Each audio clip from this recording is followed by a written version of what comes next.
Welcome back. I'm your host, LJ Shepard, right here on Swiss Money Show on WDRB Media. I have my guest, Shelton McCoy, from Brooklyn, New York. I got to say that all the time, but even though I'm from Queens, so let's recognize on that. That's right, BK in the house. What up? So we're having an interesting conversation, and I want to make sure you understand that when I talk about Swiss Money, I always like to talk to entrepreneurs and what they're doing and some of the things that they got going on. But I want to know the story that led them from one direction, and that for you was hip hop. One direction that didn't go probably the way you wanted to, right. Or it kind of just changed. Then you went into a whole different direction from entrepreneurship, inventor. So tell us how that transition changed in your life, and what's some golden nuggets to somebody's listening right now who wants to, hey, I got a dream, I got a goal, I want to be an entrepreneur myself. Okay. Well, after I joined the American Idol team, I was with them for at least 3 years. And I came in on the season with Carrie Underwood, where she won. And okay. It was a team of us. We were the guys who protect the talent that came on. How many years was that? That was the third. Geez. I think it was the third season. Yes, third season in. Yes.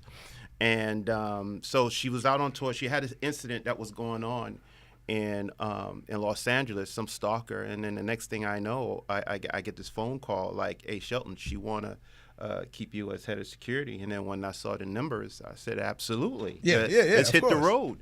So I ended up being on the road with Carrie for over 2.5 years. She was an amazing woman to work for. It was like family. I pretty much shed a tear when it was time for me to move on to my next venture. Mm-hmm. But while I was on that tour bus, you have a lot of time traveling. Mm-hmm. And I started having visions of ideas. So, and this is before there was an iPad or e-book. I had, and I submitted a patent for a dual screen netbook. Okay. And it was a 2-touch screen netbook. You open it up and you would flip the pages like it was a dual screen. But if you want a laptop, you turn it the other way around and the virtual keyboard will pop up. Okay. And the next thing you know, you got a little netbook. Wow. That was my invention called the S.Touch. But I realized by the time we got the first prototype up, it was obsolete. Yeah. Because it was taking time. You got to have some big bank to be in that type of hardware type development. Mm-hmm. So I still have the patent. So I'm still lawyers are talking about, hey, just put it up for sale because it's still ahead of its time. Okay. That type of product. So where the pillow came from. Let me back up. So after Carrie, I told her that I had this vision and I left doing the netbook. I ended up going to an incubator in North Dakota. Wow. Yeah, it was what was it? NDSU Technology Park. Okay. And I was there for a year. Lived in Fargo. A little cold. Yeah, a little. It was a little cold, but I'm going to tell you, they treated me like it was amazing being out there. Yeah. And then I received a phone call. Hey, Shelton, listen, we saw a story on you on the news, and this is for Rod Ali. It was another. It's like there's a. What's the name of the? There's a group here, and they said we hear your. I'm getting stuck. A minority inventor and things like that. So I hate saying that word, minority. Okay. So that's why I was trying to find another word. Okay. He said, African American. I hate saying that word too. All right, we just gotta say black right now. Black inventor. Well, black is a crayon. Jeez. Yes. Well, we hear that you have, this invention. We would like for you to come out to, Durham, or because they have a Triangle Park out there. Okay. It's another technology hub that's here in Raleigh, and it was called the Triangle, and they said, or you can come to Charlotte. I'm like, I want to come to Charlotte. My daughter is in Charlotte. Yeah. So her mom and stepdad, they moved here, and so that's how I ended up in Charlotte. And how long have you been in Charlotte? I've been in Charlotte now for over 6 years. Okay. And love it. I must admit, I love it. My 6 months been here. I love it too. I love it here. So so this is how the story happened. The pillow began. When I saw a story on CNN talk about cell phone radiation, and I knew that to be true because I developed a tumor right here on my ear from cell phone radiation by having your phone here. Yeah. This is a very dangerous device. Yes. Anyway, so I told my daughter, and she would wrap her hair at night, and she would stick her phone here so she can be hands-free. Oh, wow. And when I saw her, I said, listen, and again, she was in bed, she was so-and-so, she's by the pillow, and so the vision came to me as clear as day. Yeah. Create a Bluetooth pillow where her phone can be away from her. Bluetooth does not emit any type of radiation because the signal really comes to the phone. It just sends a signal. Oh, yeah. And so I said, okay, that's it. As clear as day, I went to bed that night, had a dream, and it was so clear to me. I went and I had a call. Call is her stepdad. Carl Williams, Carl Pryor. He sat down with him and we sketched it out on paper. Yeah. So for any entrepreneur, you must put it down on paper first. Okay. Sketch it out on paper. Now, I didn't have that background to create this kind of thing. Yeah. But once it was on paper, the paper was telling me what to do. It says you need a seamstress. I had to find a seamstress. It says you need speakers, you need this, you need this, you need the right foam. And by the time I looked at that paper every day, I flew to China on my own. Everybody thought I was nuts. So I went to China. That's what happens with entrepreneurs. Yeah. I connected with a speaker manufacturer there, and we talked, went back and forth on the email. I said, you know what? Let me come and see you. So I went on the plane. I was there for like 3 weeks. And they made a prototype for me. I bought it back, and that's when everything changed. And I seen the pillow. The pillow is no joke. It's soft. It has speakers on the side. You could just put your head down. But what I want to touch on, you said people thought you was crazy. Yeah. Now, when I tell people I have this great idea and I'm gonna do it, I always say, well, if somebody says they got a great idea, you better believe them. Yes. But tell us why that some folks look at that as you the crazy one because you have a great golden idea. Why do you think people feel like you're crazy and not doing what the norm is doing? Because they would ask you, well, if it was meant to be, it would have been done already. Okay. See, that's what most people say. Oh, if it was really that amazing, it would have been done already. And I look at them like, oh, really? So, even at that time, I had business partners that I tried to convince them. They'd be like, "Oh, yeah, Shelton, that's cool. Let's just work on the dual screen netbook." Yeah. And I said, "Okay." So I had to do it on my own. Okay. And then when I came back, and they were like, "Yo, that's what's up." Yeah. And we ended up doing a deal with. I have to tell you guys how I did the first original deal. Okay. You ready for that? Yeah, please. So now I have this prototype. Now this is how I know it was God sent. I mean, like. Who does that? I mean, how does this happen?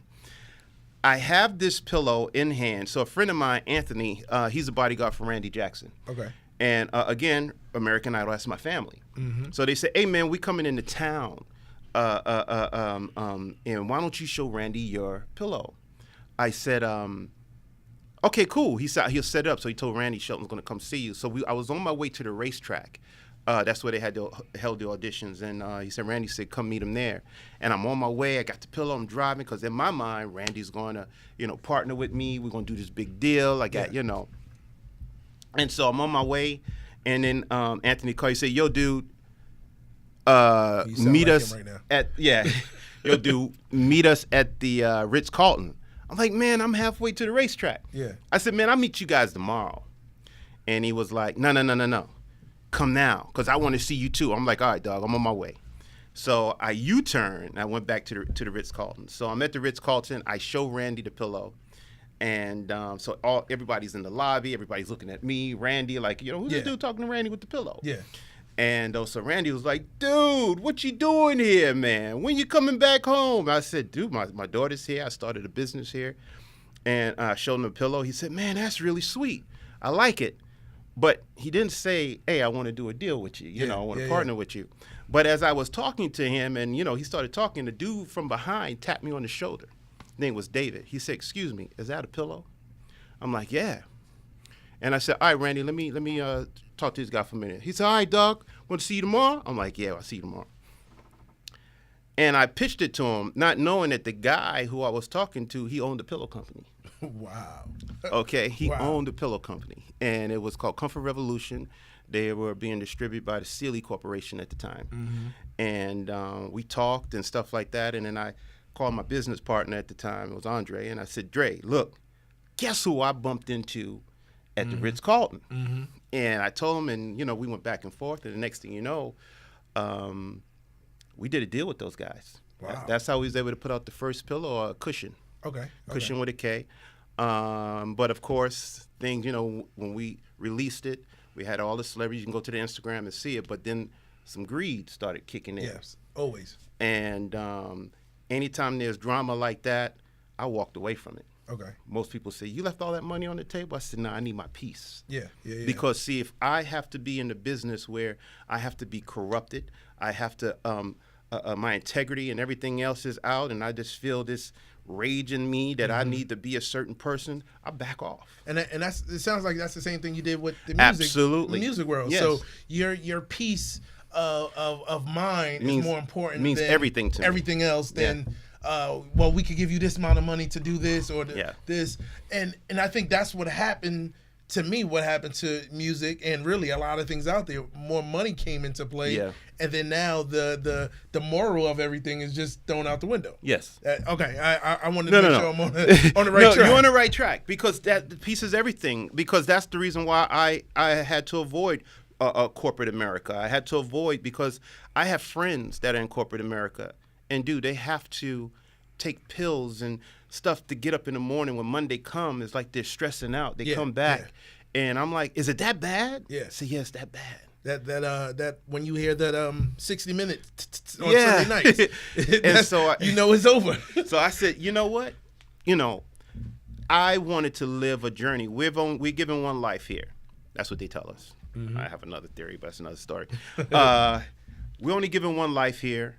And I wanted to pursue everything. This is a journey. Yeah. So that's why people say you're switching hats all over the place. Yeah. I said I want to have an experience. Yes. And everything. Again, we are spiritual beings having this earthly experience. So I want to experience everything as being an entertainer, as being a person of protection, because that was my deal. Yeah.